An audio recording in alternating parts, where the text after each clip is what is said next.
What is relevant about this is that whereas 40 years ago when I was born, the question of having to deal with what is unspoken by the subjugated, what is never said to the master, of ever having to deal with this reality was a very remote possibility. It was in no one's mind. When I was growing up, I was taught in American history books that Africa had no history, and neither did I. That I was a savage, about whom the less said the better, who had been saved by Europe and brought to America. And of course, I believed it. I didn't have much choice. Those are the only books there were. Everyone else seemed to agree.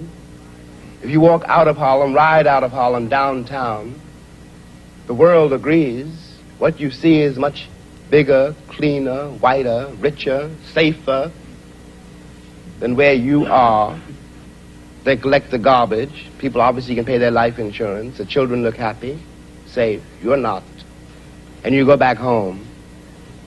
And it would seem then, of course, that it's an act of God, that this is true, that you belong where white people have put you. It is only since the Second World War that there's been a counter-image in the world. And that image not come about through any legislation on the part of any American government, but through the fact that Africa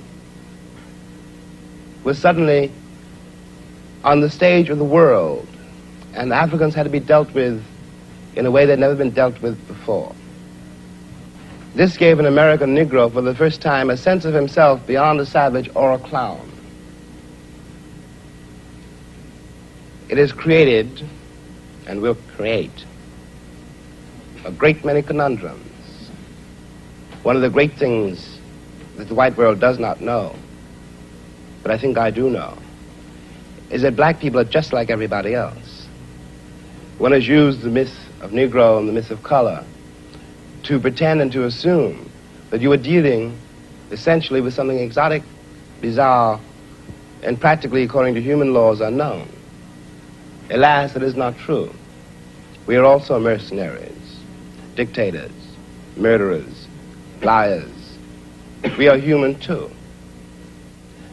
What is crucial here is that unless we can manage to establish some kind of dialogue between those people whom I pretend have paid for the American dream and those other people who have not achieved it,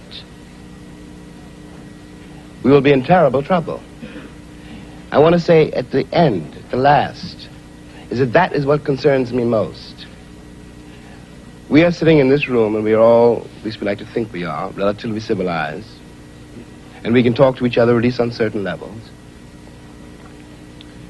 so that we could walk out of here assuming that the measure of our enlightenment, or at least our politeness, has some effect on the world. It may not.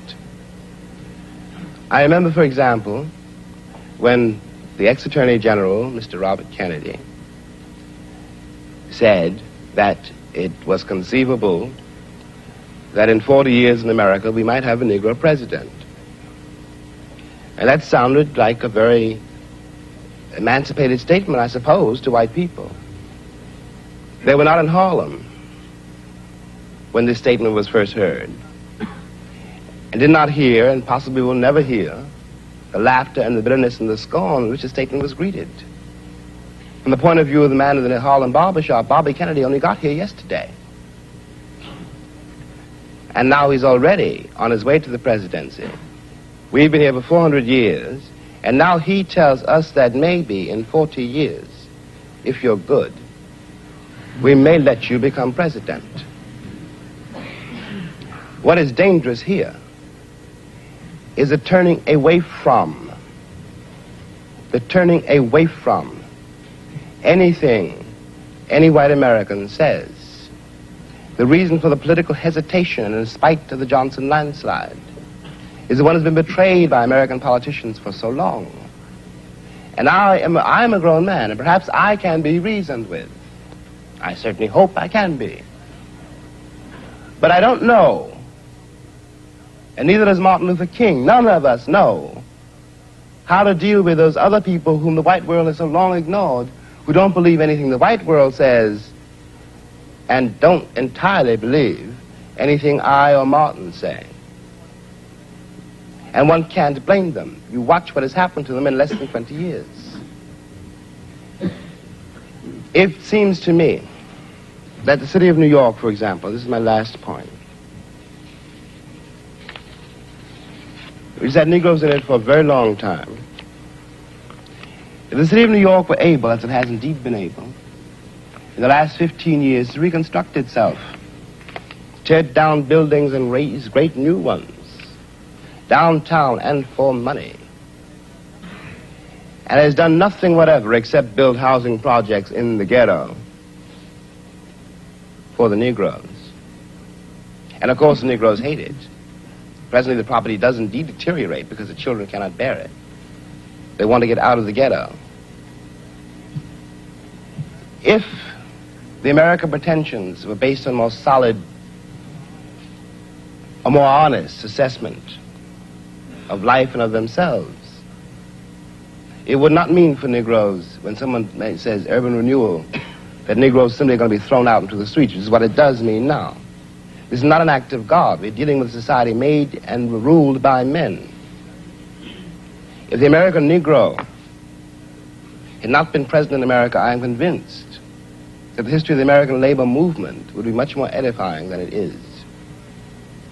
It is a terrible thing for an entire people to surrender to the notion that 1/9 of its population is beneath them. And until that moment, until the moment comes when we, the American people, are able to accept the fact that I have to accept, for example, that my ancestors are both white and black, that on that continent we are trying to forge a new identity for which we need each other, and that I am not a ward of America.